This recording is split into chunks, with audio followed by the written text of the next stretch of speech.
In this video, I'm going to walk you through how to create a high converting freebie as a service provider for your business that is actually going to get signups, get people staying signed up as well, and actually get them converting at the end of the day, actually get them buying your offer at the end of this freebie.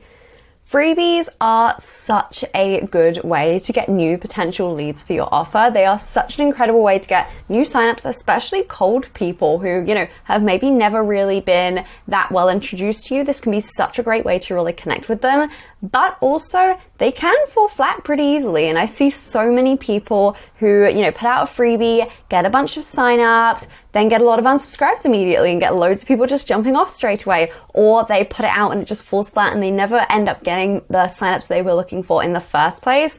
But we're gonna scratch all of that today. We're gonna actually fix your freebie and get your freebie doing absolutely incredible for you, because they can be such a great process for getting new clients. And there are just a few tweaks which you can make, which can make it so much more effective and actually get you results from this freebie in terms of the signups and in terms of sales after this as well.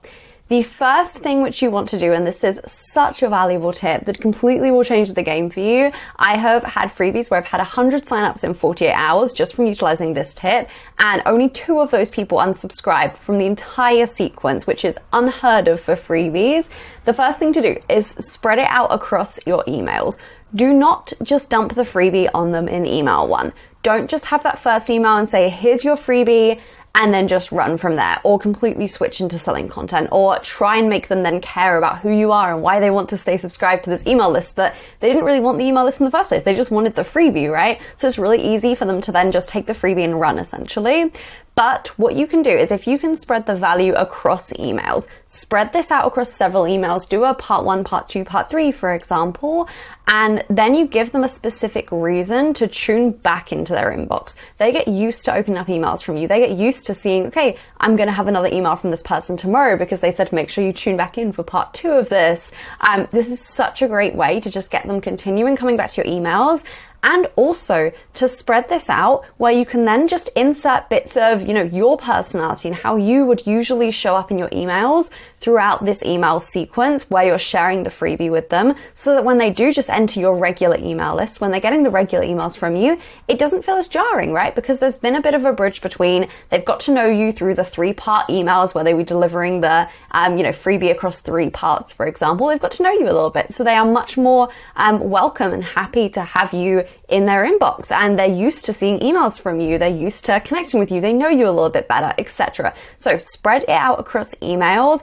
Don't just dump the freebie on them in email 1. This is such a game changer. The second thing to do is make your freebie as crystal clear as possible. I see so many freebies doing this wrong and making it so generic, thinking it will attract more people. This is not what you want to be doing. The worst thing you can possibly do is have your freebie being a guide on this, some random example.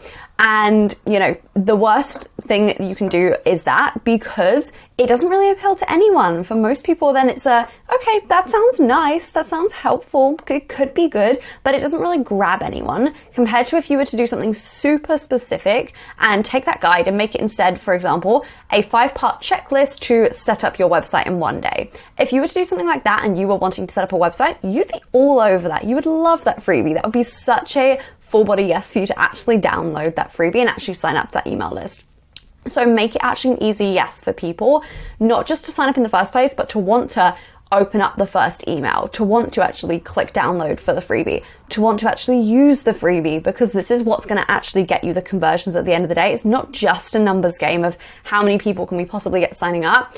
It's how many people can we get using the freebie, because if no one uses it, no one's going to be signing up to your program at the end of this. If no one even opens that first email in their inbox, they're not signing up to your program at the end of the day. So make this as valuable as possible in their eyes. Make it so specific that they cannot say no, and that this is absolutely a full body yes for them.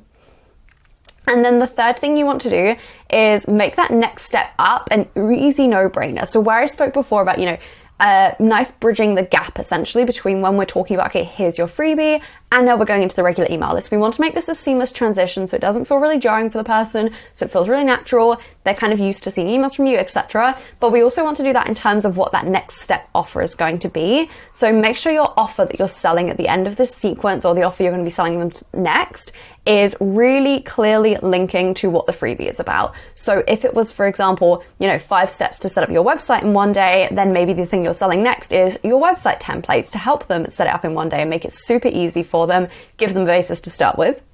We want to make this really, really an easy decision, and we want to make sure that it's as easy as possible for them, because this should just be a step 1 essentially to that offer which you're providing. We don't want it to be a really big jump. So for example, if you went from a PDF checklist to, okay, my $10,000 coaching package, that's quite a bit of a jump there. I would say maybe then the freebie should be a bit more high touch, should be a workshop, masterclass, something like that. But essentially we want to think what is going to be a really natural jump for them to get to then say, okay, you know what, that sounds really good. Yeah, okay, I'll go for that next step. The same way they did when they first downloaded the freebie, they're taking a next step by signing up for that offer next. So we want to make it a really easy offer for them to actually decide to jump into. So think about what would be the most natural next step in terms of your offer suite. What is the most natural next offer for them to actually be jumping into, and sell that one specifically after the email sequence, because that's what's going to actually convert people and actually going to get people jumping in. And then they're so much more likely to sign up for your $10,000 coaching program after they have actually taken that next step then. So those are 3 tips of what I would shift in terms of your freebie to make sure it's actually high converting, to make sure you're getting really good conversions from this, very low unsubscribe rate, and also a lot of people just jumping into it anyway. So implement these. Make sure you give this video a like if you found those tips helpful. And if you're going to be utilizing these for your freebie in the future, make sure you subscribe as well so you do not miss the daily videos which I'm putting out at the moment. And I will see you in the next one tomorrow.